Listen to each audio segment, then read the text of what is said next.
Tonight on the Game On podcast, carnage on the streets of Adelaide, but a new champion is crowned. And Nathan McSweeney gets the first test opening spot, and great for South Australian cricket. And the 36ers involved in a little bit of an incident where a fan touches a player. We're still wondering why.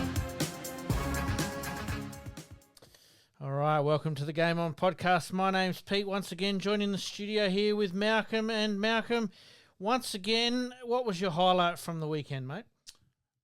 Probably being at the Britannia yesterday and the noise of those planes overhead. Oh, my God. It was staggering.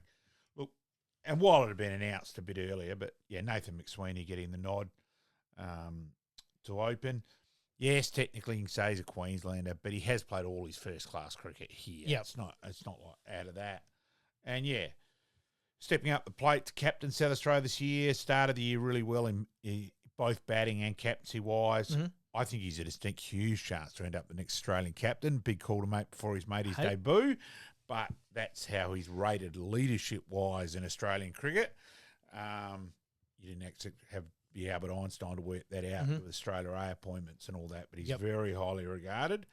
So we look forward to that. And so we have 3 South Australian players playing in the first test. And if I could have $1 for every time I got a message asking when the last time that happened was, and I admit I thought that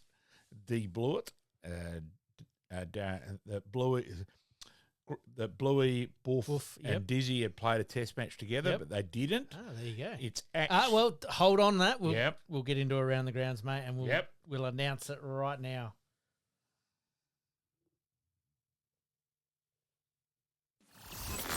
Around the Grounds.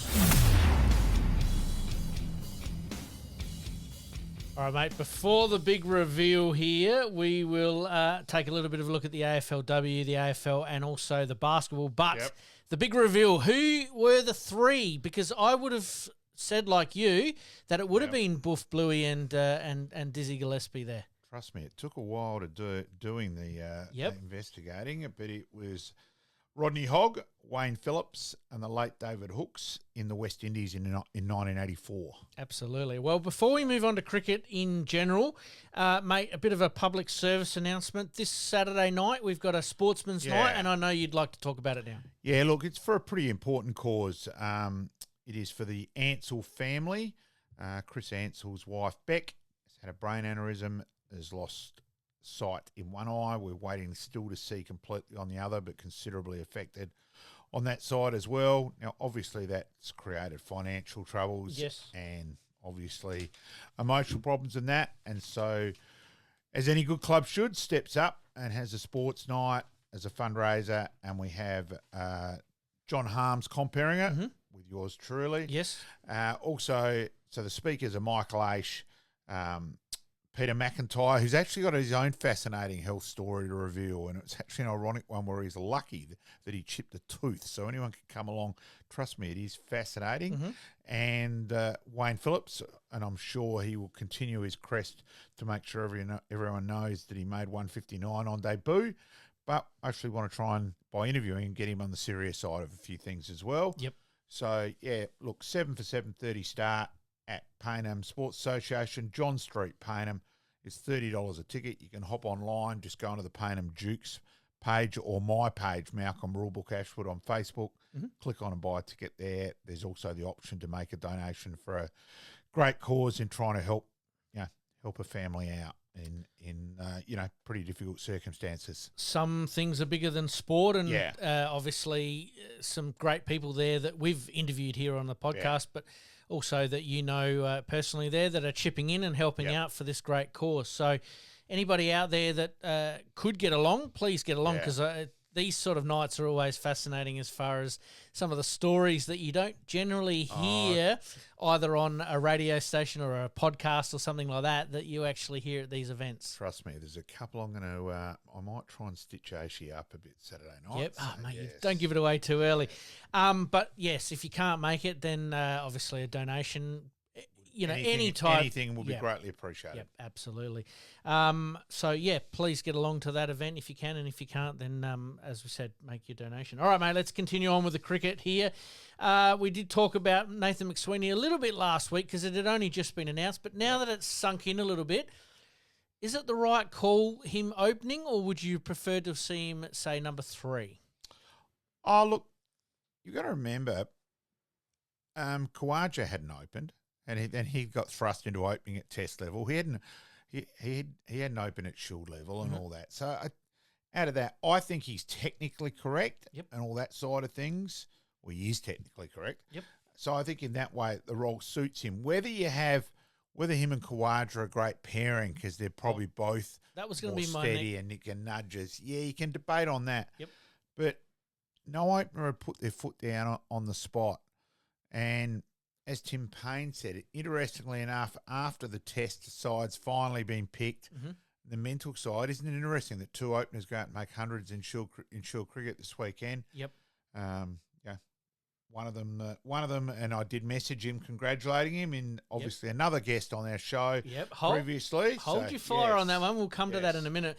Obviously, Nathan McSweeney's put it together a body of work over the last sort of 18 months. It is. It's the last couple of seasons. And obviously, Australia are holding his leadership in high regard as far as that. Well and truly. There is a little bit of a changing of the guard.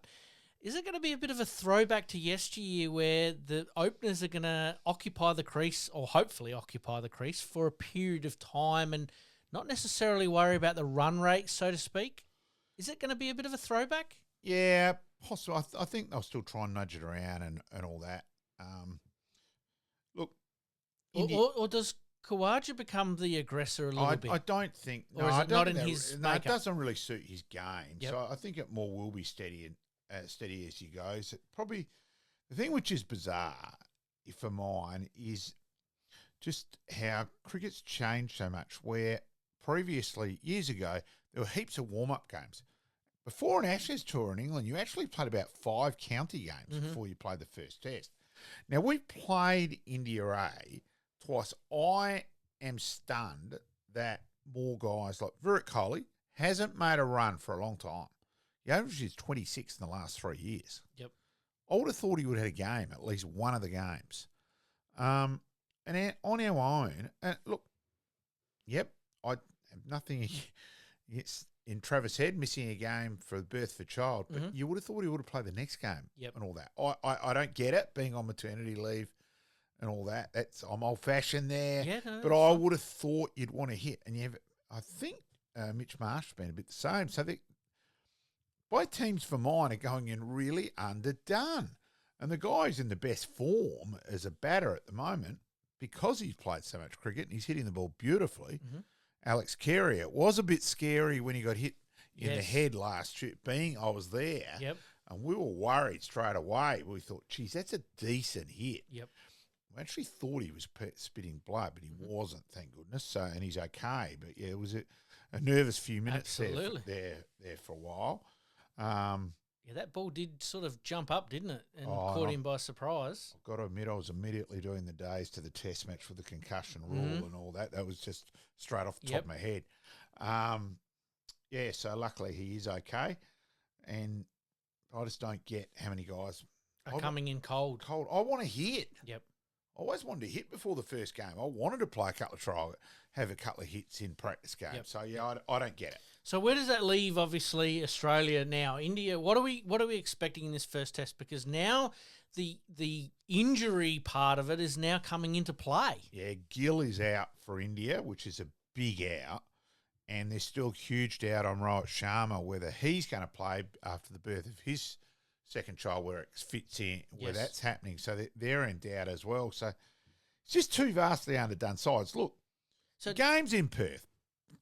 Bumrah is good enough, could just blast through Australia and then Kohli come off and India win the test match. I don't think that's not. So you're saying there's enough class there still, can they put it together? There still is. You just don't know. As I said, I think Australia are just as questionable, especially batting.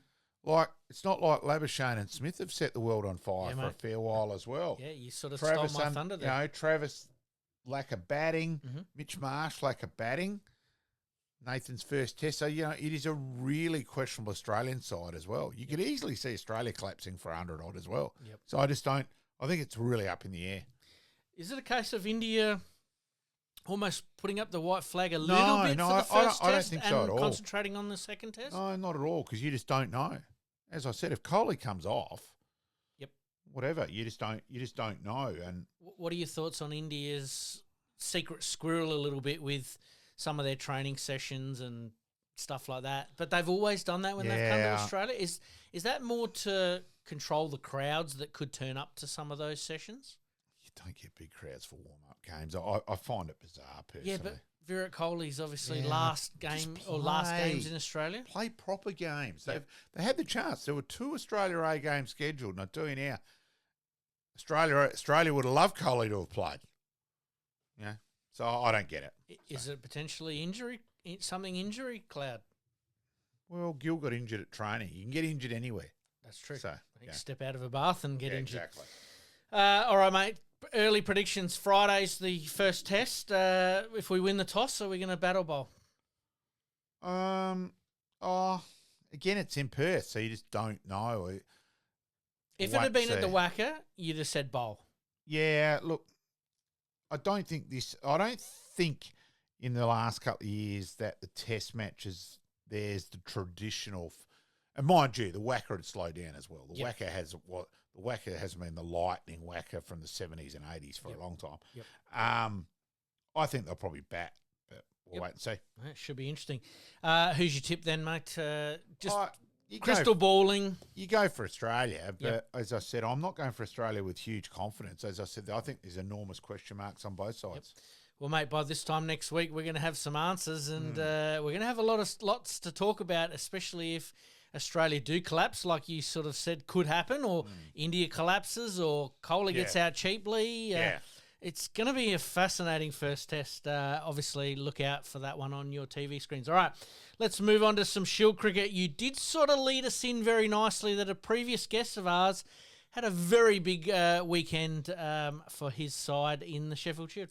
Yeah, he was 185 not out too, Jake, Weatherald, overnight. I was desperately hoping he'd get to 200 the next morning, but he was pretty plumb off Swepson the next morning. And almost walked. Yeah, it's quite amusing watching. It's typical Jake in that way. But look, man of the match as well, so congratulations to Weathers.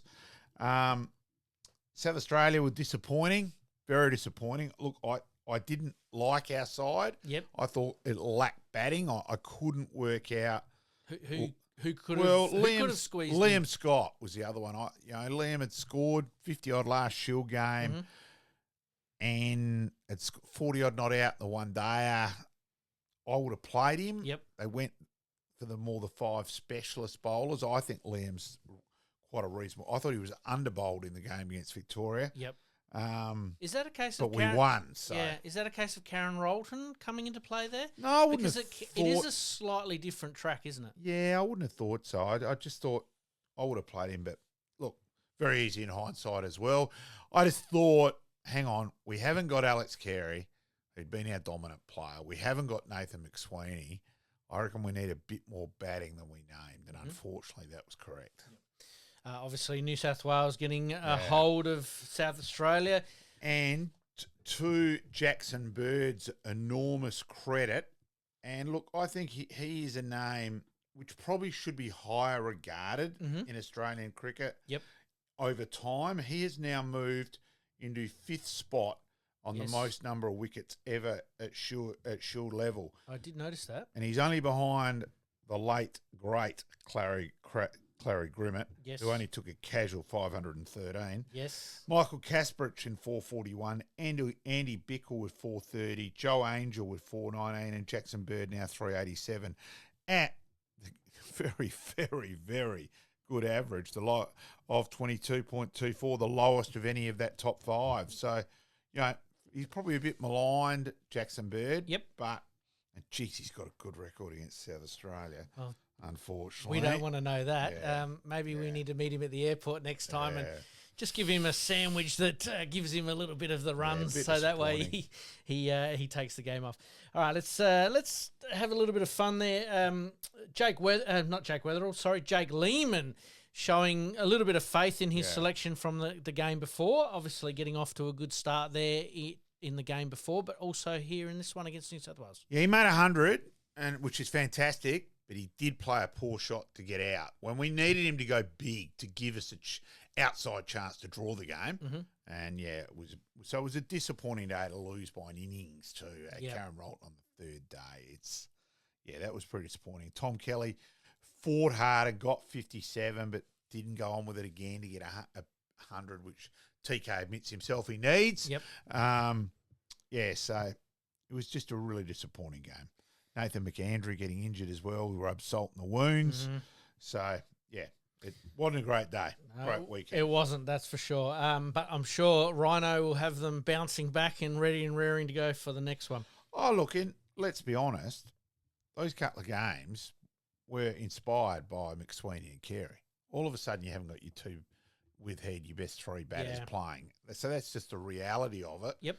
That we weren't as strong. We knew that before the game. Yep. That's why, again, I was surprised we didn't go the bit more extra batting in that regard. South Australia trying to improve their depth, which is obviously something that we've talked about previously there. And for the most part, it's been going okay this year, but it was tested, as you said. Yep. Makes it very, very hard. Yep. Mate, a little bit of fun here to finish off with the cricket. Your best top 5 bowlers from each era. Basically going back to the 70s. Got a couple of names here. Underwood, Lilly, Willis. Lilly, obviously. Yep. And what do we got here? Reddy? Is it Reddy? No, I don't know who you've got there. No. I don't know. My eyes are deceiving me sure here. I did say it. Betty, sorry. Bisham Beatty. That's Bisham it, Beatty. Yep, yeah, sorry, my apologies there. Yeah, very good left arm orthodox, beautiful flight of the ball. Derek Underwood was Deadly Derek was an unusual bowler. He was almost left arm quick. He was almost left arm medium. Yes, as a spinner and darted in. And back then, you didn't play on. You actually played on wet wickets, and he wasn't called Deadly Derek for nothing. Yep. And Knott's keeping off him was fantastic as well. So he's up. Look, Lily's still my premier bowler. Right. Lily with Malcolm Marshall are my two premier bowlers. That's going to be next. So that was from the 70s. Yep. Now we've got the 80s. Malcolm Marshall, Richard Hadley, Imran Khan, Kapil Dev, and Joel Garner. That's a pretty impressive 1980s list to choose from. You could keep adding there with Michael Holding. I'm trying to think there where Alan Donald. Mm-hmm. So that there's plenty of others there who could also be added. This just sort of came across my desk, and I thought I'd ask you all about it because there's a few names in there that I would certainly have on my top 5 list anyway. The 90s, Curtly Ambrose, Shane Warne, Wasim Akram, Courtney Walsh, and Waka Yunus. Yeah, if I'm absolutely forced to pick my 4 is Lily, Marshall. The third one is a bit harder. Mm-hmm. Well, I'll keep going because we've got the 2000s. Yeah, we've got probably Ambrose. Yep, Matthias Lutheran. I don't count him. Keep going. Warne again. Yeah, Glenn McGrath and Shoaib Akhtar and Kumble. Yeah, look, do you there go for Pigeon for his just unbelievable accuracy? The fact that he could bowl at a 20-cent piece and consistently hit it in the 10-cent piece at times. It's just incredible. Yep. So it's either him or Ambrose for mine. Malcolm Marshall, I loved Malcolm Marshall. Yep. And Warne's the obvious bowler. Yep. And just to finish this off, the 2010s, Anderson, Stein, Ashwin, Harith, yeah, from Sri Lanka. And Broad. Yeah, I'm probably there for mine. I think Dale Stein's the clear standout for me out of that one. Anderson, fantastic in the right conditions. Yes. But the fact that he never really did anything, the only test match he really did was a pink ball test here. Yep. So he needed the condition. He struggled in Australia without the clouds. And look, great bowler, unbelievable longevity. Yep. But Clouderson is the nickname as the sledge against him. Yep. Yeah, it does have him. Although it was actually interesting. He was probably better in the second half of his career away than what he was in the first half, to his credit. There you go. My top 5 would probably be Lilly, Marshall, Ambrose. Oh, no, I can't do Ambrose. I have to do Warren and McGrath with Ashwin sort of thrown in there as well. So just a little bit of fun there to sort of finish us off there with the cricket. As we said, make sure you're watching this weekend and we'll go from there. All right, let's move on to local Premier cricket, mate. Would have been the second day of most of those matches. Let's have a little bit of a rundown as to how they all went. And Sturt. Who's doing well once again? Sturt, who've come up from last year, are currently on top of the table. Sturt comfortably defeated West Torrens on the weekend, so that was a good result by the Double Blues. Yep. Tea Tree Gully convincingly beat Port Adelaide. They did have 338 to defend. Kensington declared as soon as they passed Glenelg pretty early, but then Glenelg 2 for 135, game called off early because of the thing there. And Adelaide comfortably chased down Uni's 8 for 285 at 3 for 286. Mm-hmm. So how did the sort of wet weather sort of play in?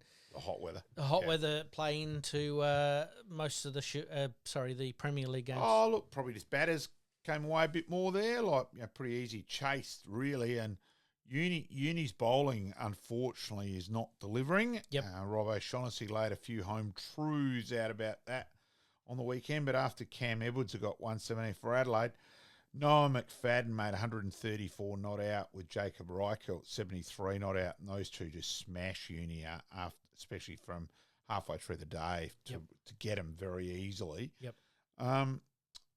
Tea Tree Gully, as I said, convincingly there.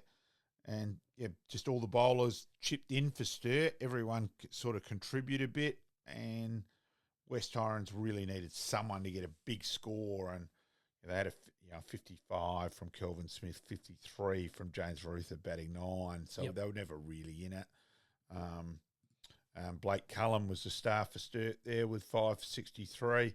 Angus Parker got a couple early, son of Skittle, there. So to get a couple early and Sturt on top after coming up, it's a good effort there. Absolutely. So they're the form side at the moment? Yeah, they are. Yep.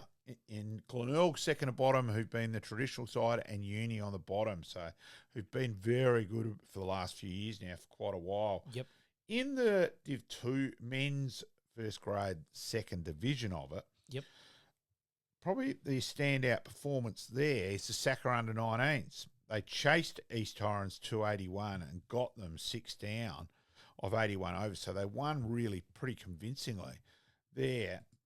Look, I actually think, while I don't really like the rules and all that, because Kane Halfpenny, who made 82, would be playing A-grade for Tea Tree Gully, so I don't sort of get that.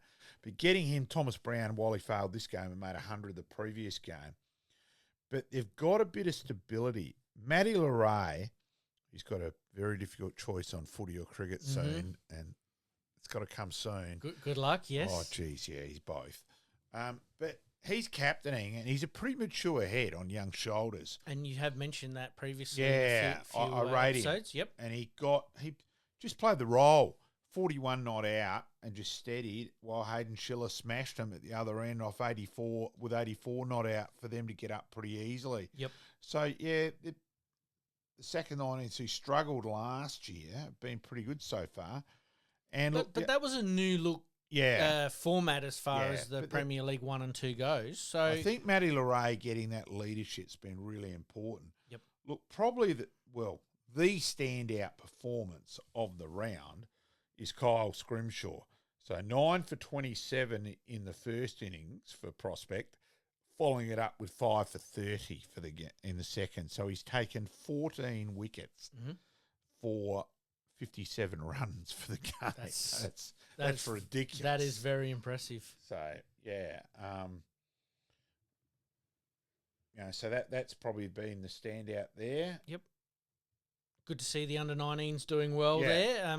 Southern Districts defeated Woodville. Woodville are struggling a bit. Yep. And that. So, that's the story there from Absolutely. local cricket. good to see the under-19s doing well, considering that we are trying to build some depth here, and it looks like it's all starting to just come together a little bit for South Australia at the moment. Do you subscribe to the fact that it could be the uniforms that have changed their thinking a little bit? I know it's a little bit of fun there. All right, mate, let's take a very, very quick break. Coming up, we've got the Adelaide Crows doing it very, very easily at Nord Oval against Fremantle. And Port Adelaide come from the clouds to book themselves into a preliminary final. And again, we're going to talk a little bit more basketball and see how the 36ers went.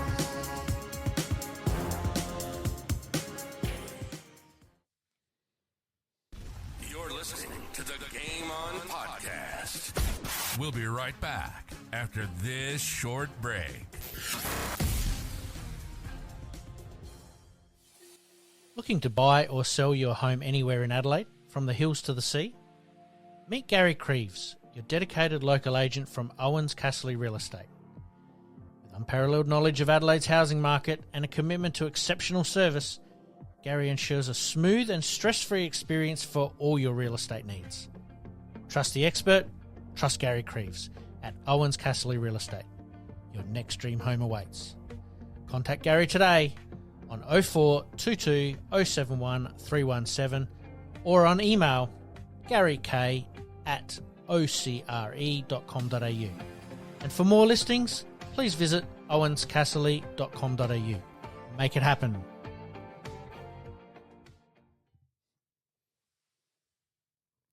All right, mate, we continue on with the AFL. The draft is upon us finally. It feels like we've waited forever almost for this one here.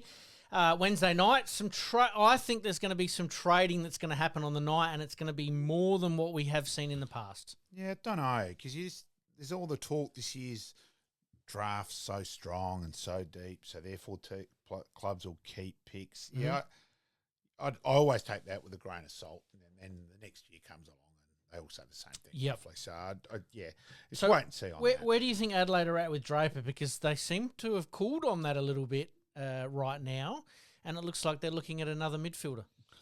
Again, I take that with a grain of salt. I'll be very surprised if Draper is available, and again, I emphasise that if I will be amazed if Adelaide don't pick him. Can you see him going before Adelaide get their first pick? Yes. Okay. Yep. Carlton might be the one that does the damage there, so I'm licking my lips and rubbing my hands together to get a very, very good quality player. Do you think the Crows will trade up with North Melbourne? There's been some rumours there that they might trade up with North Melbourne for this year for a future second-round pick next year. Again, thinking that Adelaide have probably got the age profile now that they might want to trade this year. Yeah, but you're trading up for 2 spots and you're giving up a selection for that. I think it'd be mad, personally. Yep. No. It's just interesting how that comes out there, and obviously North Melbourne were potentially looking at trading with, was it Richmond at one stage? I think that's still a chance to happen. Right. There you go. That's where I thought it was. Teams are already planning for next year. Do you see them doing more trades than drafting when it comes to next year's crop? Again, as I said, I take any comments about a draft a year out. You've got to remember they're kids. Yep. Things change. You have bolters, you have sliders, Ashton Moy the year before was predicted to be top 3, and then he slides down to Carlton at 30 odd, and now everyone's saying Carlton got a bargain. You just really don't know. Yep. Bit like that with Geelong as well, with a couple of their draft steals. Question without notice, do we see Adelaide going hard for a ruckman next year? Yeah, I would think so, and I would hope so. As I said, I'm bitterly disappointed they didn't make a huge play for Lloyd Meek last year. It's been a weakness at Adelaide for a long time. I find it a bit bizarre. Do you think Adelaide have finally sort of cottoned on to that is the problem? It's taken bloody long enough. Yep. It's a bit like Blue Hills. Again, another one that's just floated around a little bit. Do you think Adelaide will be into Sam Draper? I would hope so. Being that he's at Essendon? Yeah, and he's more the age profile, which fits a bit more as well. Yep. Yeah, and he gives you a bit more around the ground. Would he be that X factor that Adelaide need?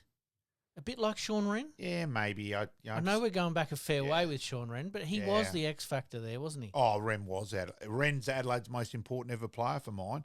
You've only got to have a look. Injured, nowhere. Flag fit. Injured, fall from premiers to 13th. And then traded. That was, let's just say it wasn't. Probably both a bit pig-headed, but not Gary Ayres' best ever hour. Yep. No, fair enough. It's going to be interesting to see who's traded, and it's always a bit of an event that has become more and more of an event. First round trading on Wednesday night, and then the remainder on Thursday night. So yeah, it's interesting. So Ned Bowman has been placed at 30 in the Phantom draft, so son of Lockie. Mm-hmm. I'm trying to think how many clubs. It's a couple of weeks ago now that I was last with Lockie, and certainly the majority had spoken with him. So we'll see where he ends up. He'll certainly get picked. Yep. Yeah. Could be making a move into state, but it would be nice to obviously keep him here in SA. Yeah, that won't happen. That probably won't happen. That's exactly right. Happen. All right, let's move on to the AFLW, mate. Huge result for the Crows at the parade. Adelaide getting on top of Fremantle very early in the piece, and it was quite a hot day. Well, sorry, a warm day. I won't say it was scorching hot, but it was certainly hot enough that it made it uncomfortable for players, but they took it in their stride. I didn't have my jumper on in the scoreboard, mate. She was a bit warm up there. It was a pretty convincing win. Just way too good. Adelaide looked like they had that run back that they generally didn't have for the last couple of weeks. They were a little bit better. I did think that was the stand of the opposition as well, though. Like Brisbane's a big step up from and North Melbourne sort of, they did wrestle with them for a while, but that run had been lacking. Now, can they get that Freo going? were a little bit unlucky. They had a couple of injuries. I don't know the player because when I was with her after the game, she didn't have the playing number on. Mm-hmm. And look, she broke her finger in the warm-up. And, I thought I was looking at the late, great Fred Block's hand. I thought of Chocker straight away. When I saw it, I went, oh! Yep, and it's at right angles and angles that it shouldn't be. And their other ruckman hurt herself in the first few minutes, fell heavily after a marking contest, and Jess Allen won in ruck. Yep. Probably the other thing, Adelaide were pretty good in defence. They really didn't look like getting scored against as well. Sarah Allen, it was probably her back to her Simon Prestigiacomo sort of impersonation. Probably leading the defence a little bit more than she has a couple of times this year, so that was promising. Absolutely. So there were some good signs. Let's wait and see, though. As I said, far stronger. We'll talk about the Adelaide Brisbane game in a minute, but it would be remiss if we did not spend a bit of time tonight. On Port Adelaide and their fantastic achievement in getting themselves to a prelim. I think a little bit sooner than we all thought, but Hawthorn were a expansion team coming in, and they had everything to play for and were well in control of the game the score. Basically halfway through the third quarter. Yeah, saw the score at three-quarter time and thought, geez, that's over. And then all of a sudden clicked on again and Port had hit the front. So, look, fantastic effort by Port. I know it was big raps on Scholes again afterwards. I've only seen the highlights, so I didn't see the actual game. But, look, a great effort for them to stick at it probably was I think the thing where the Port people would be most impressed. So Port Adelaide obviously down by a few points there in the first quarter there and had pegged it back to a 6-point deficit at halftime. But they were down as much as 21 points in that third quarter and then kicked 4 goals basically to nothing in the last quarter there to get themselves back into the contest and then get up by a point. Mate, they have probably been the story of the season so far with their ability to be able to win back-to-back games, and put themselves in a position now that they get to take on arguably probably the champs in waiting in North Melbourne. And North so North are still undefeated this year. They have looked a class above everyone else. They've looked like they bat a bit deeper. So, look, huge test for Port, but they've almost got nothing to lose. Just go out and have a real crack against the superstar side. So it is almost a free hit. Do you see North Adelaide being closer to a loss than than a win as far as that goes? Remember, you can only win so many games sometimes, and that loss can happen at any stage. Does it happen this week? Look, for mine, North Melbourne are the best side by distance, in my opinion. Yep. So, I expect I'll be very surprised if they don't win pretty convincing. Good luck to Port Adelaide this weekend. Yep. Obviously, your tip is North Melbourne. Yep. My tip is North Melbourne as well. But I'm a bit with you. Port Adelaide have got nothing to lose, and I think that's a dangerous weapon to have, I suppose, when it comes to making those games very, very interesting. But, yeah, best of luck to Port Adelaide. All right, we better move on to the second game.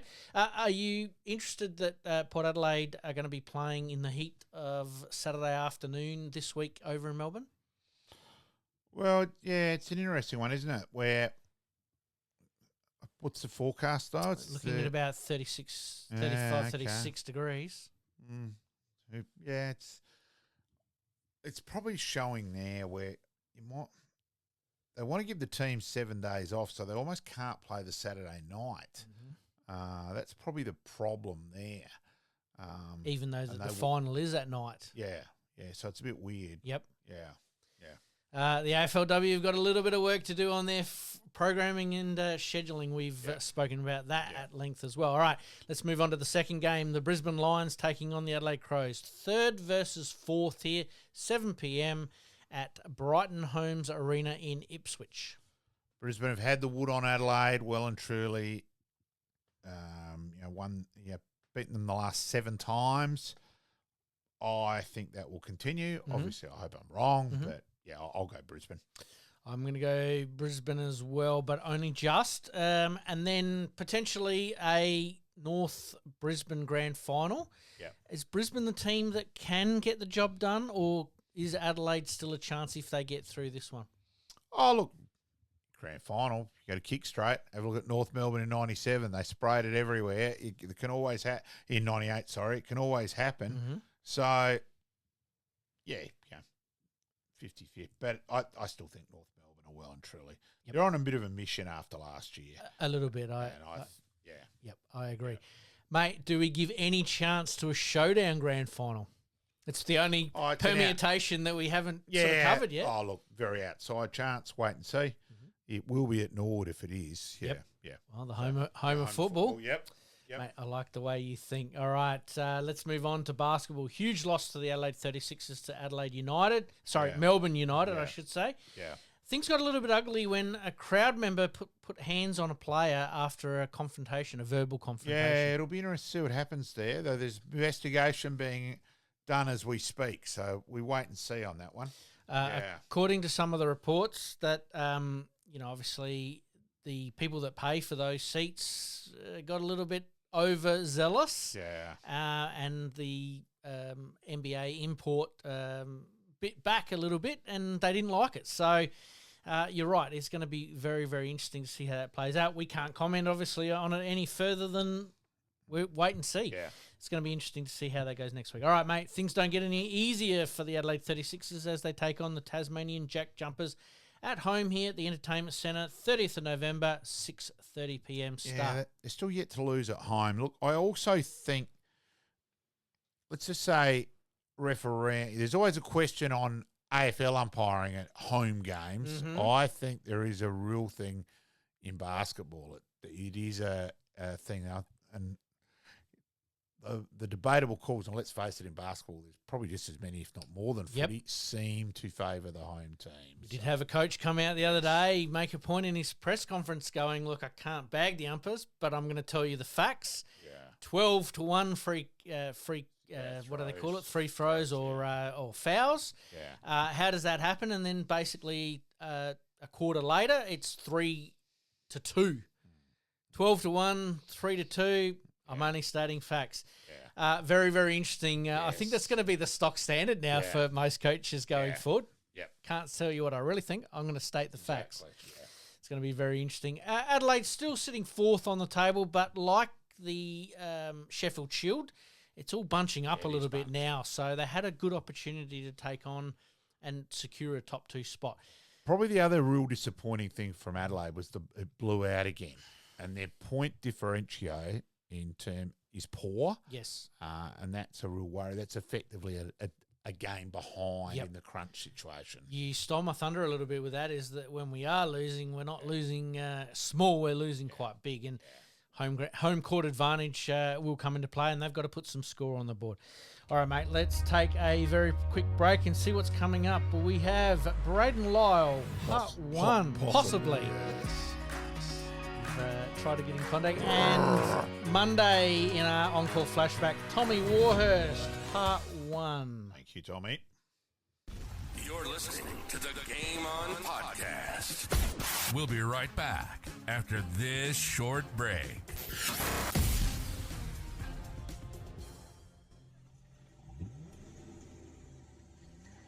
A dents and scratches putting a dent in your day? Introducing Roger Steen Crash Repairs Adelaide, your trusted solution for automotive woes. With over 2 decades of expertise, Roger Steen Crash Repairs guarantees top-notch service, restoring your vehicle to its former glory in no time. From minor dings to major collisions, our skilled technicians handle it all with precision and care, using state-of-the-art equipment and techniques. Roger Steen Crash Repairs saved my car. It looks brand new. Fast, friendly and reliable. I wouldn't trust anyone else with my vehicle. Don't let accidents slow you down. Visit Roger Steen Crash Repairs Adelaide at 14 Penner Avenue, Glynde, for quality service you can count on. And here's a special offer just for our listeners. Mention this podcast and receive a $100 discount on your repair. Roger Steen Crash Repairs Adelaide. Excellence in every repair. Flashbacks.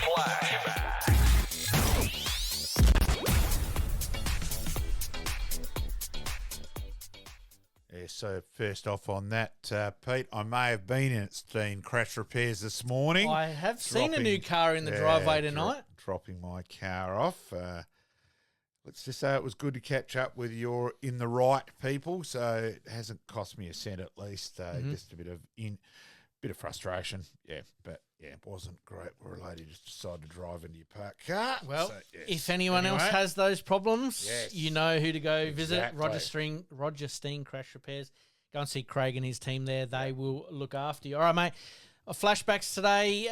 We're going to look at the 1997 state game between South Australia and Victoria. Some very interesting players playing in that, but also obviously our guest there featured in that. Hold of him. Yep. Yes. Featured in that one there. Sit back, relax, and enjoy. This is Pittman with the football. 86 plays 82. He's in the left back pocket. His ball will land near the wing.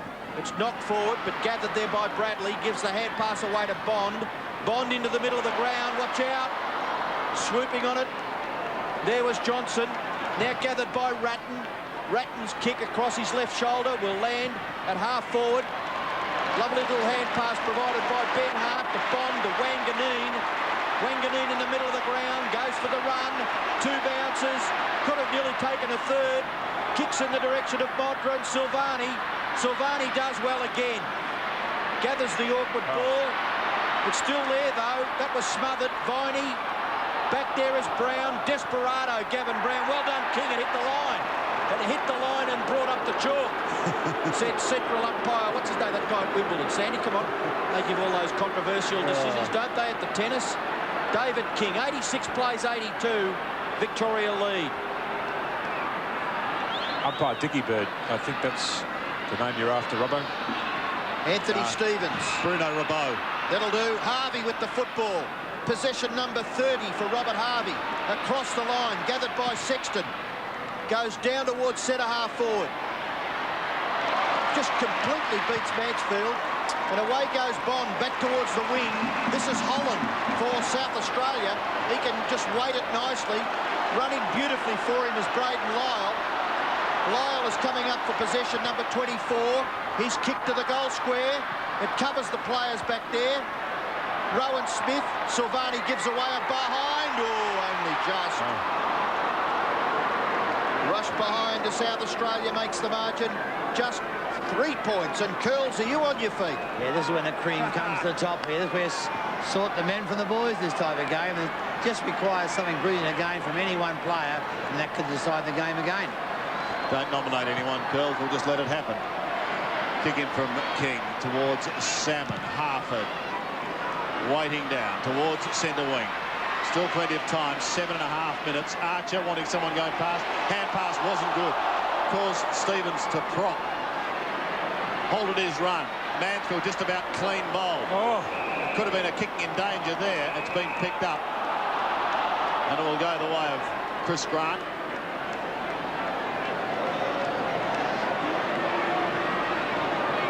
Still a long way out. Can go short and does to Stevens. Now he plays on. In towards Archer. Solidly met and locked up inside 50. Keeps it there. Mead, I think, coming off. Sandy. Eustace coming on. And hopping off is Darren Mead. So Adam Eustace will be delighted to get another run. They've been all too brief for him tonight. Fortunately for the club teams, he looks as though the only player to come off the ground anyway with something, any sort of serious injury. Here's King. David King. Good pressure. Towards Stevens. Now, the left footer only had to sit, and he was a chance. His hand pass was not a good one. Bond gets a hurry kick back towards the centre. They're tired kicks now. Well, they may be, because it's been pressure, pressure, pressure. I think that's the key word now in the last term. I mean, that just usual sure ball handling of Michael Sexton. Yeah. That gives you an indication of what's happening out there. Great finish. 3 points the margin. Victoria regaining the lead. Scott Russell a chance. Round onto the left foot, tumbling a punt towards Bickley. The advantage of playing a step in front. Bickley's got a loose player in Rashudo on the outer side. A long way up. He goes short. They've opened up the loose man. And Craig Bradley, the skipper, can put his side in front. That's his location. 10 kicks, 8 hand passes. Just took his second mark. The Raw will tell the story. A behind.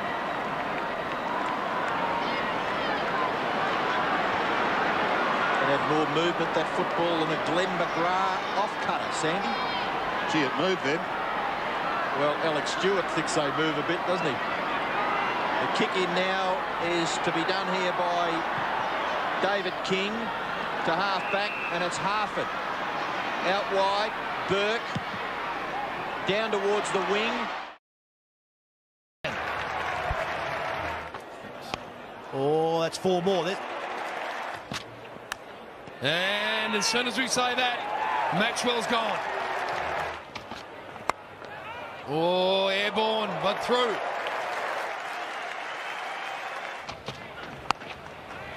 He's hit that well. George is out. Oh, not with that line. Oh, it's bowling. Bowling round his legs. Oh, has he got enough on it? He hasn't. Oh, that's out. Yes, it is.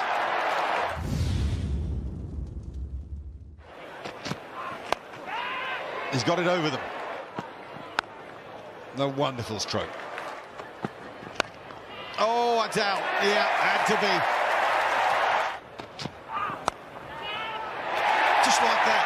Just like that. Joe Root on strike. James Faulkner, he gets that over the infield. 3 overs, none for 13. Cook almost hits the man at mid-wicket. Oh, there's the reverse. It's in the air. Got him, has he? Oh, yes, he has. George Bailey, good catch. Oh, that's well hit. Really well hit. Maybe the first 6? Yes. He can play this, man. He can seriously bat. Oh, Joe Root gets all of that. Hit that better. Slashed away for 4. Down he comes. Out he goes. That's out. Would you believe it? Oh, that's out. You wouldn't believe it. Oh, that's out of the middle of the bat. It's 6. His bat was in the air and he plonked it in. This time, out!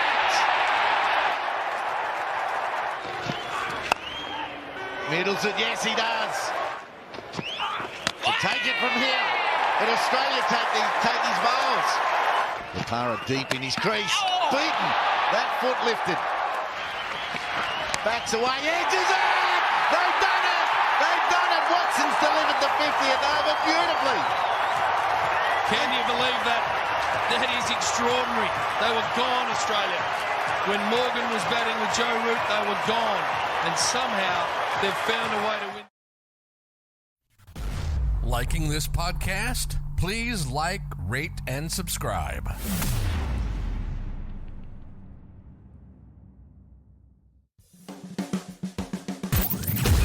Extra time. Big finish.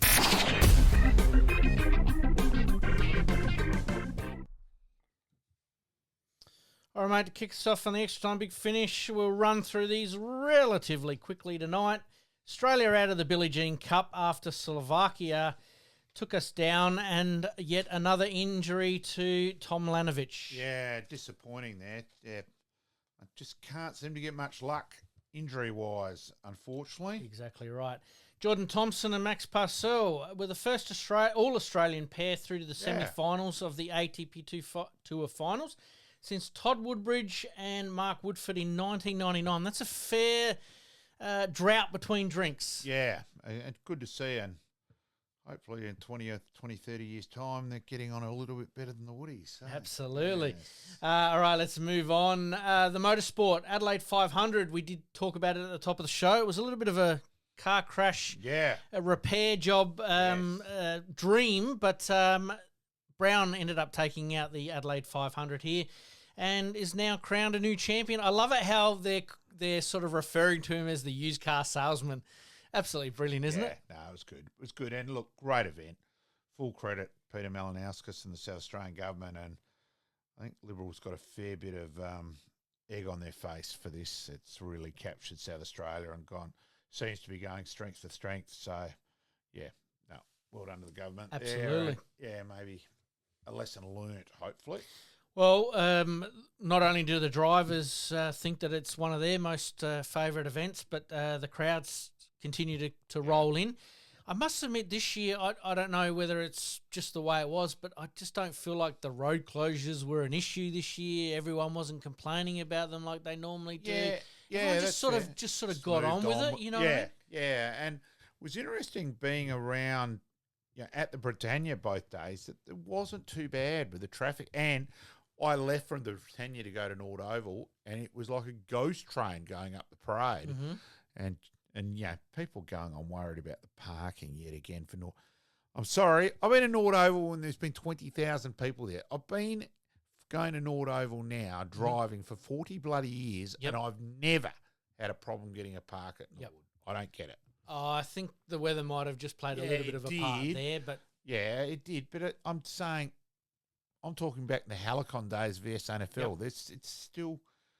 I know your own oval off by heart. Yes, and you know where the little pockets are. And I get that, but geez, I deliberately counted from when I parked, walking in, and there were still 8 parks closer. Yep. And people were carrying on. Anyway, so well done to the South Australian government there for the motorsport there, and also for attracting the AFLW and Nord as well, attracting those events. There was one amusing bit there. The plane flyover was at the same time on Sunday. So the poor girl for the national anthem, they had to wait till that stopped. Oh. So the lineup, F1 was over the top? There was no way in the world you could have done it when that was going on. So it was amusing watching the teams just standing there like, twiddling their thumbs. Come on, Yep. So it was funny. Absolutely. Well done to all involved there. All right, let's move on to lawn bowls very, very quickly. Last week we talked about the Adelaide Pioneers competing in BPL 20 up in Queensland. They were out of it with basically 2 days to go and ended up getting on a bit of a roll, making the finals and ended up finishing 4th. So congratulations go there. And another South Australian who I'd love to get on our show here, but we've actually had him on our Law and Bowl show, is Nathan Black, who represented the Sydney Lions. Good South Australian country lad there. Ended up being put in the team of the tournament. So congratulations go there. And he ended up finishing runner-up as well for the tournament. So congratulations. All right, mate, any SNFL news floating around? No, not really. It's a bit disappointing with a few Nord boys going from last year out and about at other clubs and all that, but these things happen. Mm-hmm. Look, we wish Harry Boyd all the best, but maybe not too much all the best. Yep. We'd love to have a chat with him either way. Yeah, we will. Which would be fantastic. St Kilda is a distinct possibility. Yep. Good luck to him there. Any other general news floating around? What's your good, the bad, the ugly for the week, mate? Probably the good was just the car race just seemed to be the mood in Adelaide around. Look, and I'm not a car racing person. Yep. I admit that. Yep. But it seemed to have a good vibe around Adelaide and that. A bit like Gather Round, where everyone's sort of enjoying being there. Yeah, look, probably for me, we're this side of town, the eastern side, so it's not as easy to go to Hart Street and all that. But I will make the effort just to get it, just to be around, see what that's like. But the Britannia was good. Yep. It was good fun. Wasn't as busy as I thought. It was just steady. Yep. It wasn't quite as packed as I thought it might have been. Yep. But it was still steady. I think that's the case Still everywhere. okay. Everywhere at the moment with yeah. with everything, it's steady, but it's not sort of over the top. So yeah, books went okay. Yep, mate, I had a good day. I had a good day. That's what I like. That's what I really like to hear. Yes. You're ugly for the week, mate.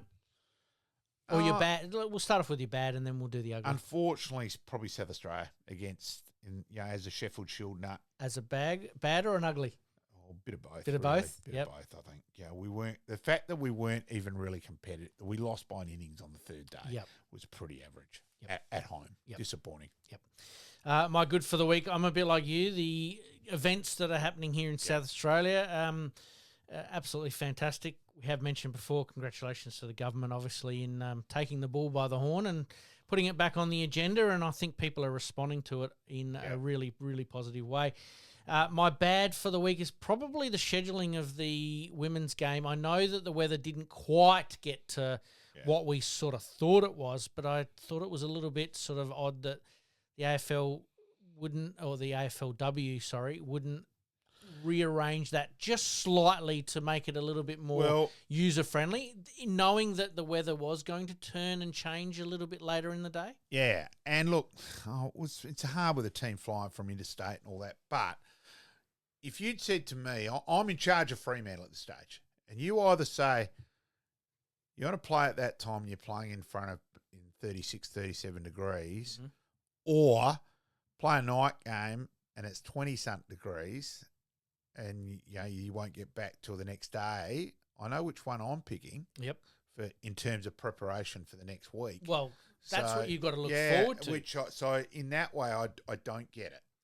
And this is where I think Adelaide are maybe at a slight disadvantage in that they would have preferred to have played that slightly cooler conditions to give them the best opportunity. Yeah, look, but I know that, you have to play when you play. I do wonder as well. I don't think it's ratings quite as much. So whether they were prepared to go a late night, whether Fox and that wanted that. So that's also a potential. And we have talked about that previously with broadcasting now, sort of they're deciding the when games are going to be played. And then my ugly for the week, unfortunately, was probably that crowd member who has interacted with the Adelaide 36ers there. We don't need that in any sport where crowds are getting involved in that type of manner. We do like it when the high fives and the hugs and the the pumping up of the crowd goes, but when it sort of spills back over, I think that's for me it's an ugly sight, and it shouldn't be in any sport really at all. Yep, so, definitely. All right, mate, we better wind things up there. We're recording a touch earlier tonight than normal. I know the cricket there, Australia have just bowled Pakistan out. So that's going to be interesting to watch the second innings there. But as per usual, mate, we promise to do better next week, and we thank you all once again for listening. As per usual, please like, rate, subscribe, share with your friends, share with your family, share with your enemies, because all of those numbers certainly help us. And as we had at the top of the show, if you are not doing anything on Saturday night, please pop along to the Payneham Sports Socials, Cricket Club, Footy Club, whatever you want to call us. Yep. John Street, Paynham's the largest car park. Absolutely. Looking forward to it. We promise to do better next week. See you next week. Thanks, mate. In this crazy world we live in, we all need the distraction. Enjoying the show? Like, rate, and subscribe. Hook up and connect with us on social media at SportsCast SA. We'll see you next time on Game On.